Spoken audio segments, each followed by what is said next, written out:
Here's how to stay in the house after it's sold. Let's say you're wanting to sell your property, but you actually need the money from the sale of the property to get a new place to stay.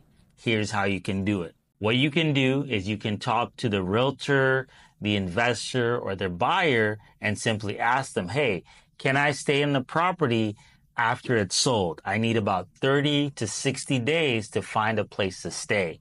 What they're going to say is either yes or no. Now, if they say yes, what you're going to do is you're going to sign a leaseback. A leaseback is a document. Basically now, when the new owner takes over the ownership of that property, you are essentially renting it from that new owner.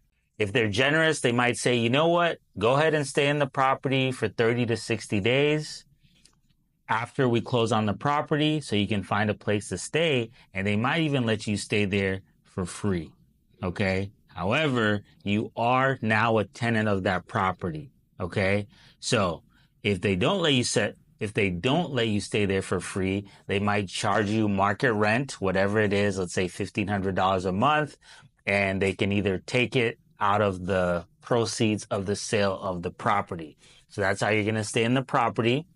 Another thing you can do is called a holdback. Now, what a holdback is they're going to keep money in escrow after the sale of the property, but you're not being charged monthly rent to stay in there. So let's say, for example, you sell the house for $100,000. What they're going to do is they're going to keep $10,000 in escrow. Okay. So at the closing table, you're only going to get $90,000, and that $10,000 is released to you after you've successfully moved out of the property after 30 to 60 days, whatever you agreed to. Now, if you don't leave from that property after 30 to 60 days, usually the leaseback or the holdback have very strict terms of how much money you're going to lose daily if you're not out of that house. The reason they're going to keep that money in escrow is so you have an incentive to actually leave the property. And if you still don't leave, they will have to legally evict you out of that property. So technically, I don't recommend this, but you actually can stay in your house for a long time after it's sold because they have to go through the eviction process. Now, if you do agree to this, okay, let's say you do agree to do a leaseback or a holdback, I don't want you to wait to start looking for properties after you get the money. Okay, let's say you make an agreement on August 1st. Okay, you make the agreement on August 1st and the close date is August 30th, and they're giving you 30 days after that to find a place. So September 30th. Okay, what you're going to do is as soon as you sign that agreement, the option period is expired and you've seen that the investor, buyer, or realtor has deposited money, so this is a real life deal, I want you to start looking for properties. Start searching for properties. Ways to find properties fast is hire a realtor. If the buyer is being represented by a realtor, they might have a way, they might be able to help you find a property.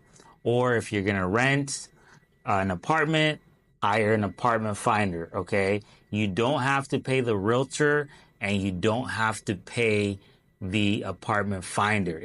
It's actually paid by the property that you're moving into. The apartment's going to pay the apartment locator, and the landlord is going to pay the realtor if they bring them a tenant. In my opinion, most investors are going to be willing to do it.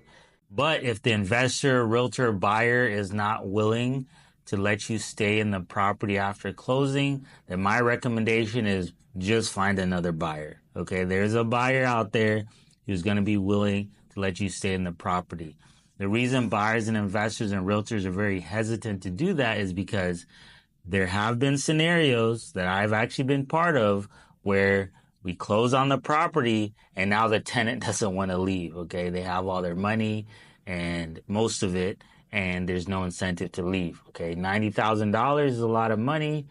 And maybe they're just going to say, you know what, forget the $10,000 that is owed in escrow, and you have to go through the eviction process. Now, most investors use hard money loans or private loans, when purchasing a property. So the longer you stay in there, they're now losing money because they're making payments on the loan. Okay, so do the right thing, guys. Don't take advantage of the investor, and you're going to be all right. If you're behind on your mortgage, if you're facing foreclosure, if you have an inherited home, you don't know what to do with, if you have a home that needs repairs, send it our way. We would love to give you a same day cash offer.